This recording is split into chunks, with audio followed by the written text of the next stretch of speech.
troublemaker. I've been a late-night player. I've been broke as a joke. I've been a money maker. I've been a record breaker, taking credit as an educator. I've been known to spit the flows and make it shaky, shaky thing. Popping, locking, stopping, let it hang. Watch us as we drop this hip-hop, it's like it stings. We make the whole room drop and everybody sing. We want the funk. We gotta have that funk. We kick it old school. We think we're so cool. We take it back to the past. We gonna act a fool. Up jumps the middle finger, make my Jaeger. Sports Buzz, the Fanatical View. I am your host, Scott D. Lewis, here live in studio, Comcast Cable, Channel 23, downtown Danbury, Connecticut, on a sweltering pre-4th of July, July 3rd day here in the summer sun, waiting for some more thunder boomers. Well, let's hope we don't get too much. We had a big deluge last night, maybe another tonight, and then possibly a washout on 4th of July tomorrow. Not happy about that. I got a party to go to, Bob. I got a party to go to too, but it doesn't look too good. All right, we'll have to wait and see what happens. We are here live, 6 to 6:30. Fastest sports talk show in the history of sports talk shows. Phone lines are open, 203-792-4101. We've been doing a lot of tape shows lately. We will be doing a lot more tape shows this summer, but you get us live for a couple weeks in a row here, so take advantage. If you want to call in, 203-792-4101. We are here to talk to you about whatever you want. World Cup soccer, we're going to get heavy into that. Baseball, not too much fun stuff going on with baseball, I'll tell you. No, not even on the local scene. Maybe we'll get into Wimbledon instead. Yeah. well, the Venus sisters are. Well, the both sisters are out, right? Both sisters are out, and all the Americans are out. We'll get into that. As there we see Bob Rod Jr. And his family truckster, fresh off vacation. Driving up north there and then playing a little mini putt-putt golf. Clark We were having a good time. Style. How was the vacation there, Bob, as we say hello to my right-hand man, Mr. Yeah, I'm not on the phone. I'm not. Bob calls from the hospital, and he calls from vacation. He calls from wherever he is when he's not here. He called last week, but we got him back here live. What's going on, Bob? Bob Show Spotlight on Tuesday nights at 9, Wednesdays at 12, and, of course, he's involved with the Danbury Westerners Roundup, which follows us at 6:30. So the trip was good? Everything was great? It was great. It was a great vacation. I can't wait to go back in a couple weeks. Vacation's a nice thing. I get a vacation soon, heading to Cape Cod in about a week and a half, a little less than a week and a half, about 9 days. 9 days away from vacation for me. So I found a bunch of stuff up there. Yes. My fiance, Jolene's bringing things back for me. You got a great book, actually. Let's take a look at this. Well, this is a classic. Teammates, the David Halberstam book about the Red Sox, mid-50s, Ted Williams and the guys. That is a classic, actually. Very happy to have that in my new collection among the other things she has given me from the past, which I now come to find out that they're from a lot of the stuff she's been handing down and from her grandfather. Yeah, he was so glad to see there was some Red Sox blood in the family. Oh, yeah, he was a big Red Sox fan. That is great news. So very happy to receive that. Add to the stuff I have about the Red Sox, and now I get to grow my collection of things. So very big thank you to her and to you for always thinking of that. And you got some new bobbleheads. Yeah. I don't know if we put any of them out tonight. We did.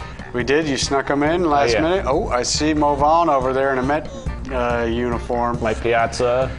We got Grady Sizemore over in the... Grady Sizemore, the recently cut Grady Sizemore, couldn't be the savior. No. Oh, is that the one, Sizemore in a diving position? Yes. Very nice. Something different, you know? All right. But I had a lot of fun. It was a great day up there. It was every day we had perfect weather, no rain. Good. We went to the beach. Yeah, I saw some beach photos. Yeah, down at the they have a band shell up there. It's right on the beach. For once, beautiful. You got to go enjoy a band without having to film it. Right. Which is nice. Sit back and relax. Yeah. Of course, Mike Toohey is in the control room running the show. His show, Expose Cinemas, is on Friday nights at 9, Wednesdays at 1. And we got Mike McFadden in there helping out. We haven't seen him in a while with our crazy taping schedule, but glad to see him. I'm sure he's about as depressed as the Mets as I am about the Red Sox. Yeah, me too. Anybody in our viewing audience who happens to be a Yankee fan is depressed about them as well. We're all just one happy, depressed family right now. And of course, if we want to get in the local scene, the Westerners have been... Westerners have won up to the Red Sox, besting the Red Sox 10-game losing streak from earlier in the season with an 11-game losing streak, which is still going. Yeah. Not good, Danbury Westerners. We're off for 2 days. We're off today and tomorrow. Maybe they can regroup. But we got a doubleheader against Plymouth on Saturday, so... Sweep that doubleheader. Get yourself back in the mix because they are free-falling. About 20 games left in the season. Not a pretty picture. The season gone. 11 games out of first place, right? 7 out of the final playoff spot. Yeah. A lot of ground to make up with not much time to do it. And we're losing players too. And losing players, even cutting some players, which is rare for the Westerners to do. But things have gotten pretty dire. Well, next Thursday. In their 20th year, as we see right there. Next Thursday, though, I will not be here. So I'll have to give you another one of my call-in shows. Call on location. Yeah. And maybe you'll be telling us that the great legendary Mariano Rivera is in the house, correct? Yes. With maybe a couple other Yankees. Oh, that would be interesting if he brought a few guys down. His son is playing for Laconia. Yes. And as of right now, the matchup is supposed to be him starting and Bobby Bonilla's son, Brendan, playing for the Westerners. Bonilla is a reliever for the Westerners, but so Rivera Jr. or his son there is slated to start that game? Yeah. This could be the matchup for Get down to Rogers Park next week, Thursday night. And hopefully... You might get a glimpse of the legend himself, Mariano, and his son to see how he's doing. And also we've heard, now this is just rumor, that Bobby might be up next week too. Bobby come down on the night that Mariano. We know Bobby came down a couple times at the end of last season, so he wouldn't be a stranger to Rogers Park. No, he's I could see that Florida happen. now, but you know. All right. Let's get into World Cup, Bob, because we got a lot to do here with that. Not much time to do it. Of course, 203-792-4101, the number if you want to call and chime in. Our USA could not get it done. They could not. They made it out of the group of death into the round of 16. And early and often, you could tell it was going to be a struggle to get by the 5th-ranked team in the country. Oh, by the way, Belgium. Not too many people realize that this team is ranked 5th in the world. Right.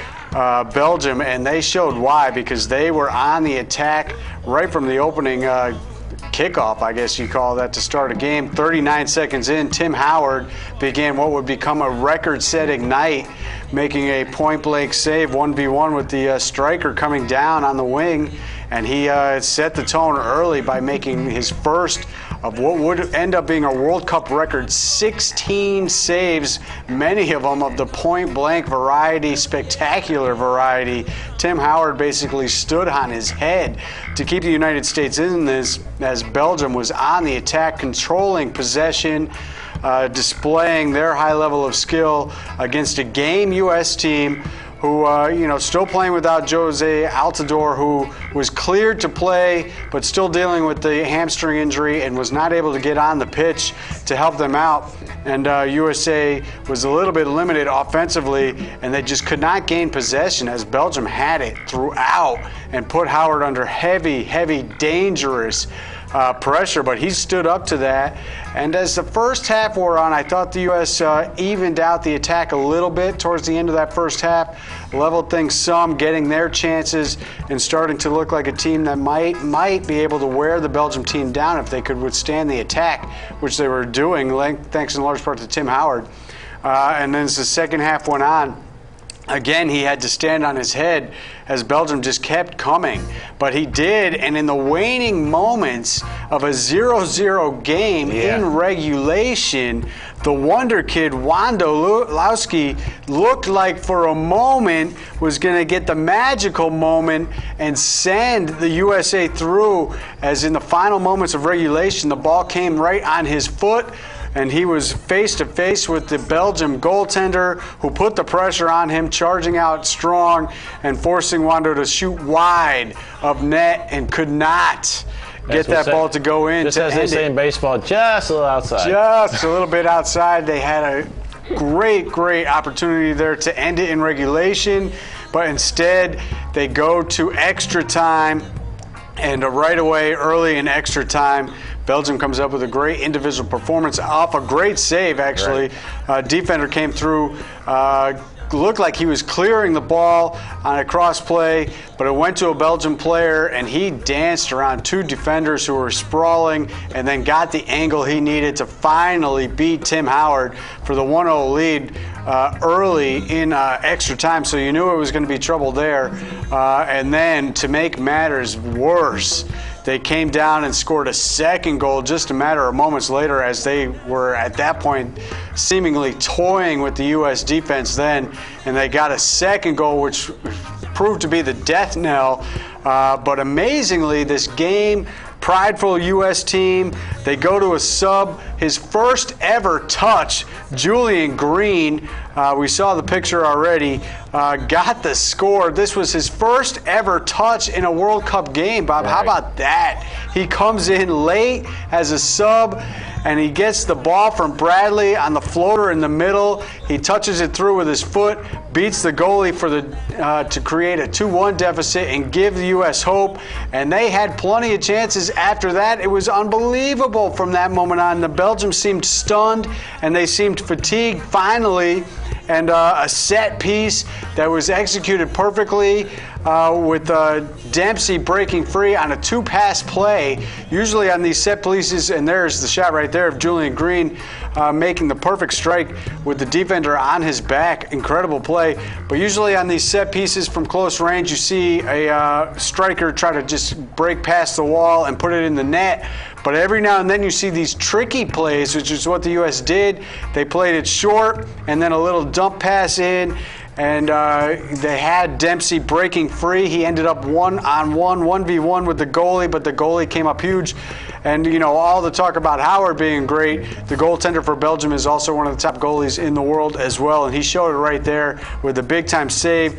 They had a couple other chances. It looked like a few times they might actually do the unthinkable and tie it and force penalty kicks, but it didn't happen. Their run ends, and I think it's worth noting right here, Bob, for all the advancement, all the excitement that came with this U.S. run to the round of 16, and with the new coach Klinsmann and his new style of play, with the way he wanted to get things done, it is worth noting that they ended up in the exact same place they ended up in 2010, losing in the round of 16, 2-1 in extra time. That time it was to Ghana, who we dispatched this year, but this year it was Belgium who takes them out 2-1 in extra time. Same exact result from last World Cup in 2010, but there is more, and there we see a primer for where Belgium will be headed. A rematch of the 86, I think it was a semifinal game against Argentina, and of course the legendary Diego Maradona. No hand of God needed in that game, as he was on full display, scoring 2 goals to beat Belgium in that 86 clash, and Belgium will look to reverse that. And I really think actually they have a very good chance. Argentina has been struggling somewhat to advance. They beat Switzerland 1-0 in their round of 16 game as it was getting near penalty kick situation, and it was Messi who delivered the pass to the angel Di Maria. Angel Di Maria comes through with the strike, and they did advance without having to go to the ever nerve-wracking penalty kick situation. They got through against Switzerland, and amazing, the announcer called it a divine moment for Argentina as Angel Di Maria strikes to give them the lead. A moment later, it was a moment of intervention, divine moment of intervention from the post, as Switzerland stunningly almost tied it up on a header off a cross. Right. Beats the goaltender, hits the bottom of the post. The ball ricochets right back to the Switzerland player off his knee and then goes wide of the post, just a little bit outside. Once again, they almost stunned Argentina by tying it after Argentina took the lead around the 117th minute. I believe it was the latest game-winning goal ever, a 117 minute for Argentina. and Switzerland almost tied that back up. So Belgium will face Argentina in the quarterfinal on Saturday, and I think Argentina really has been a one-man gang with Messi, although Di Maria did come up big off the feed from Messi. But I was surely impressed with the physicality.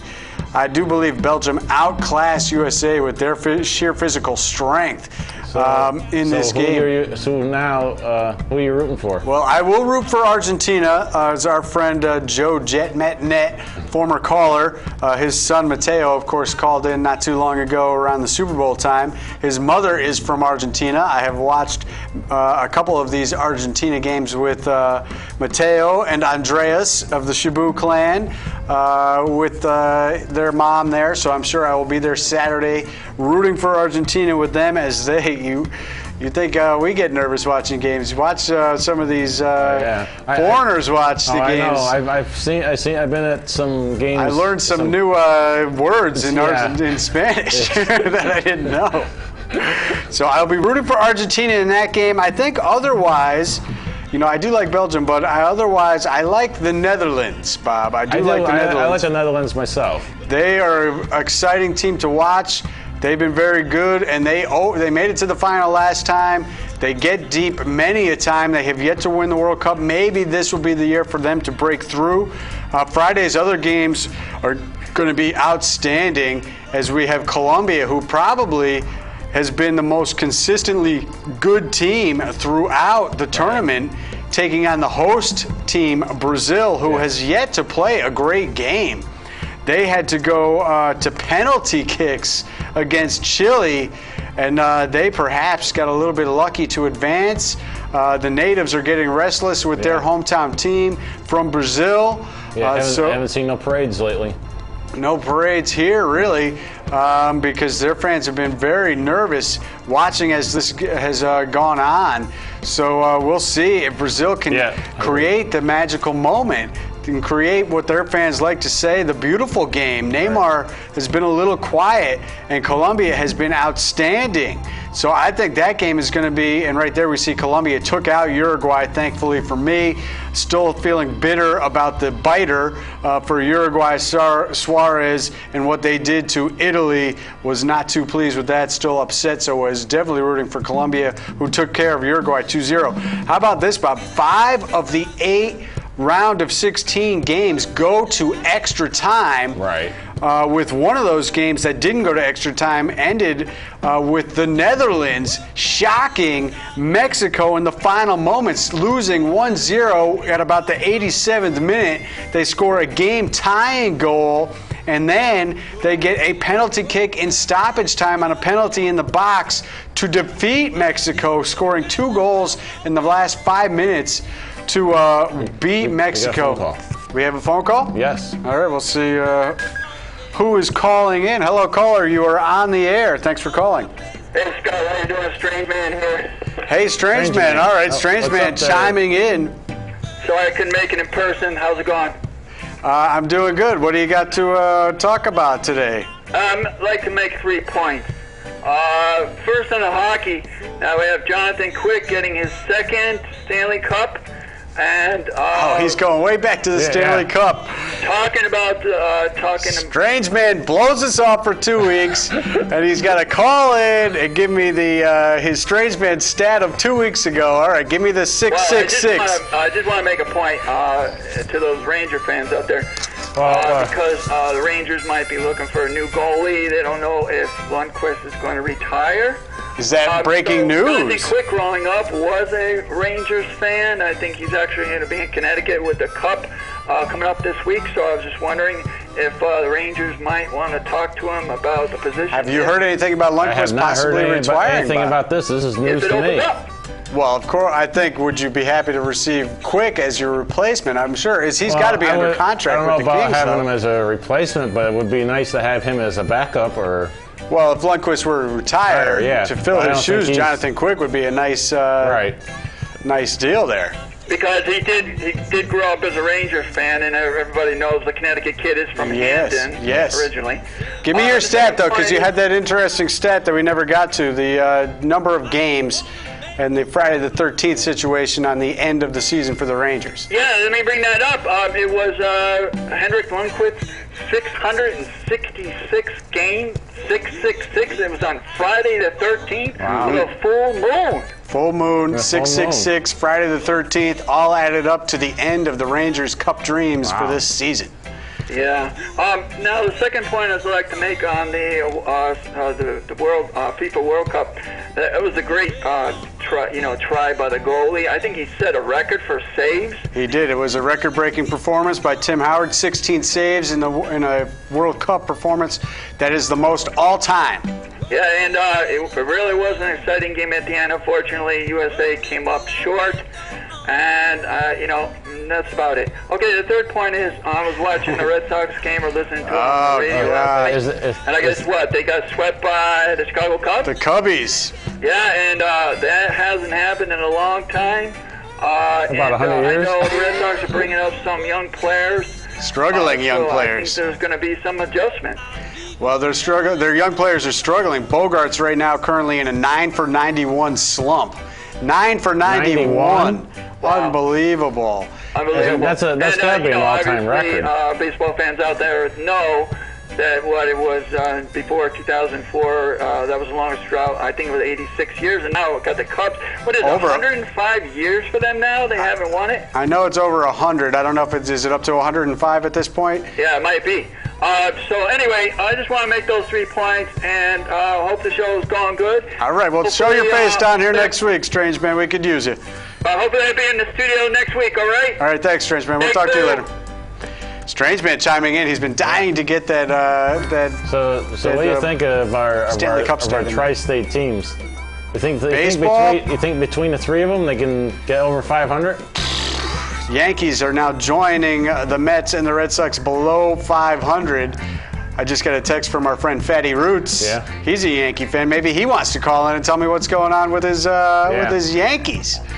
I don't know. As they fall below 500, losing 5 straight at home? Oh. Are you kidding me? Losers of 9 of the last 11. The Red Sox, who can't beat anybody, they just got swept by the Cubs. Yeah. They go into Yankee Stadium, they take 2 out of 3, and then the Tampa Bay Rays, who are horrible, they come in and sweep them. What is going on with the Yankees? $450 million off-season spending spree last year in the off-season. Where are they? Ellsbury batting .288, 39 runs scored, 56 strikeouts. That's kind of a lot for him. Yeah. Only 4 homers. I thought that short porch was going to be the answer to his power surge. I guess not. Get it back for him. Jeter, the captain, batting .271, 45 strikeouts for him. Only 20 RBIs, 28 runs scored from the captain. Yeah. Where is he batting in the batting order? What's their lineup even looking like? 2 home runs out of Jeter, El Capitan, and his swan song? Yeah. Where's the power from him? McCann, he's supposed to be the new man on the block. Oh, he was supposed to be. He's going to lead the Yankees into the post-Jeter era. He's batting .224. Give me a break. Teixeira batting .239. Yeah. What's he doing? Soriano, is he still alive? Yeah. They're still playing him? .225 he's batting. Is Ichiro still playing? And your boy, Carlos Beltran, batting .221. 40 strikeouts, 24 RBIs out of Carlos Beltran? Hey, when he played for the Mets, he couldn't get the bat off his shoulder. 8 home runs? I mean, the Red Sox beat them the other night thanks to the short porch. Yeah. Lester even said it. Thank God we were in Yankee Stadium. Napoli hit it 1 row deep into the short porch. Ava Napoli. And then your Mets, Bob. Last week we talked about your Mets. They won 5 out of 6. Yeah. And what have they done since then? They haven't. They're 3-7 in their last 10, losers of 4 straight. They get swept by the Braves. We thought maybe they were getting a little hot. We saw a little glimmer of hope. They come in, as the All-Star break is not going to get here soon enough, 37-48. And my Red Sox, who salvaged that 4-6 road trip by taking 2 out of the last 3 from the Yankees, come home to get swept by the Cubs. They nearly got no hit in the first game of this series. And the only thing the classy Red Sox fans had to cheer about in the 3 days was the no-hitter. Yeah. They cheered. They gave the kid a standing ovation as the no-hitter got broken up with 2 outs in the bottom of the 8th inning. They gave him a standing O right there. That's the only thing they've had to cheer about. It's pretty almost bad. Getting no hit. It's pretty bad when you get the doormat of the National League, which is the Cubs, to come in and there we see the scoreboard last night, 16-9 to finish off the sweep the Cubs do after they beat them 2-0, 2-1, and 16-9. Worse than this is getting to be worse than the Bobby Valentine days. We're the defending champs. What is going on up in B-Town? It's horrible. Yeah. Horrible. Play Johnny Gomes, John Farrell. What are you doing? Stephen Drew, I don't want to see him anymore. I don't care if they brought this kid back in $10 million for the rest of the season. And cut A.J. Perninsky now. Yeah, you could brought Johnny Damon back. Unbelievable. So we'll get more into baseball next week because I do want to touch on a little bit of Wimbledon. The new girl on the block, Eugenie Bouchard, the Canadian, makes it into the final. Simona Halep, who is my new favorite player, she twisted her ankle early in this match and fell 7-6, 6-2. Bouchard will go against the 2011 champ, Petra Kvitova. And we might get a matchup of Djokovic and Roger Federer in the final as Murray is out. And Rafael Nadal is out as well. Rafa got knocked off by an unseeded player. He was ranked about 140th in the world. The number 1 goes down. He will no longer be number 1 as Djokovic will surpass Rafa as he was knocked out. And interesting stat, the last time a world number 1 was beat by a player outside the top 100 in a major, it was done by Rafael Nadal in his French Open debut when he knocked off Federer on his way to his first French Open title. And here's the other stat, Bob. The last time not a female or male USA player did not make it past the 3rd round, 1911, which may have been the last time the Cubs won the World Series, as a matter of fact. So USA, Serena gets bounced, Venus gets bounced, all the other men and women gets bounced. Nobody made it past the 3rd round. USA done in the Wimbledon for the first time since 1911. Wow. How about this for the NBA? Quick note, as free agency gets going. The Brooklyn Nets are looking for a new coach, Bob. Did you hear this story while you were on vacation? No, I did not. Jason Kidd goes for a quick power play. Yeah. And he fails. He's out. They traded him to the Milwaukee Bucks. He's coaching the Milwaukee Bucks for draft picks. Jason Kidd is a coach killer, and he just killed himself in his first year in the NBA. We are out of here. Happy 4th of July to everybody. Nice shout out to Fatty Roots for watching. We had a great time at a reggae show this past weekend. Maybe we'll get to see him play, although he says the band's leaving. Come to the Western game this weekend. All right, Westerners are home this weekend. Happy 4th of July to everybody. We'll see you next time.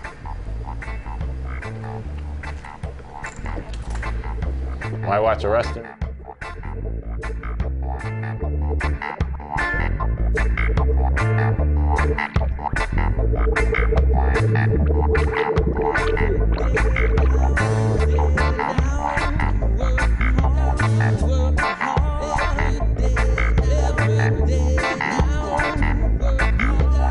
Work hard,